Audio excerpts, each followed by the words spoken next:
In this video, we'll look at simple harmonic motion. Simple harmonic motion is a natural extension of our trigonometric functions. In particular, sine and cosine can be used to model many real-world scenarios that oscillate. That is, a classic example is the mass on a spring. You might model the ocean tides. You could model a bungee jumper.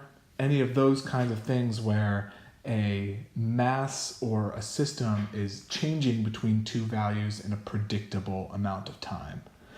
So we'll talk about simple harmonic motion and simple harmonic motion in general for a couple different scenarios. To begin, I've drawn you up a mass on a spring to highlight one of the many examples for which this particular kind of math is relevant. So suppose that I pull this green ball down. This green ball is attached to a spring, which is attached to some fixed wall, maybe a ceiling. So I pull it down to, -1. We'll call that some amount below the center point of the system. And then as we let it go, it springs upwards and then continues to go up until it reaches its highest point. And then the mass of the ball will start to pull it down again. And it'll oscillate between this point and this point, a minimum and a maximum height, which is why we want to use sines and cosines for this. Sines and cosines, as we've explored, oscillate between a minimum value and a maximum value in some predictable unit. That is, in the period of a sine or a cosine, we can find out how long it takes for the function to go from its minimum value to its maximum value. So in this particular example, I'm using a negative cosine. And I say a negative cosine because we're starting at a negative value. So we could write an equation for this. So let's say for the purple line, since we're starting at the lowest point, and cosines usually start at the highest point, so we need to include a negative, because that would flip the cosine over the x-axis. And then since we decided it was a cosine, and we don't have anything in particular for the period. So remember from before that the period is 2 pi over k. As we start to talk more about physical systems, we'll see more of 2 pi over omega. So omega is a Greek letter, just to keep that in the back of your mind. So now we have this omega and then some length t. So this would be a very simplified system. It's important to know here that we can use sines and cosines to model these kinds of physical systems. Now, a term we've talked about a little bit but haven't explored very deeply is frequency. So if period is how long it takes for the function to begin to repeat itself, frequency is how often it repeats itself in a certain amount of time. So frequency is 1 over the period, or omega over 2 pi. So this is how many times it oscillates in a certain length.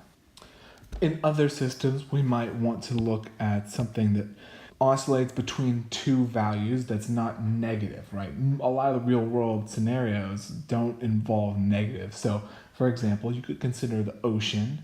Maybe we've got the tides that reach out to a certain length along the shore at high tide, and then at low tide, the water is back down to the ocean shelf. So we could say maybe it starts at high tide at 10 feet along the shore and then oscillates down to 0 halfway through the day and then back up to 10 after 24 hours, after a day is completed. This scenario, we should make sure that we consider kind of the midpoint of our sine or cosine depending on the scenario. This is important because if we don't shift this upwards by 5 units, then we won't be able to accurately graph or predict where the tide might be after so many hours in a day. We need to make sure we're writing appropriate equations for the scenario. And as kind of a last relevant kind of example, if we were to write an equation for the sine curve of concert pitch A4, which has frequency 440, that is, it repeats itself 440 times in 1 second, we could write that equation like this: y equals amplitude, which depends on the scenario, but then sine 2 pi times 440 times t. So the reason that I write it like this is because it makes it really easy to see that the frequency is 440 hertz, repeats itself 440 times in 1 unit of time. Consider if I had written this as y equals a sine 880 pi times t, then we would say, okay, well, we've got to find the frequency, so the period is 2 pi over 880, which equals 1 over 440, and then the frequency is 1 over the period, which equals 1 over 440, and that equals 440 hertz. So hertz is the unit that we'll usually talk about with frequency. It's number of times it repeats itself in 1 unit of time. So most frequently we'll talk about seconds. So here is all of this information consolidated for simple harmonic motion. If the equation describing the displacement of an object in time is y equals a sine omega t, or y equals a cosine omega t, with displacement y equals 0 at t equals 0, and y equals a at t equals 0 respectively, then the object is in simple harmonic motion, and we have amplitude, absolute value of a, as we have before, period, 2 pi over omega, and frequency omega over 2 pi. You may also see the equations y equals sine 2 pi ft, or y equals a cosine 2 pi ft. Now remember, in these two examples, these two equations, these forms just make it easy to see what the frequency is.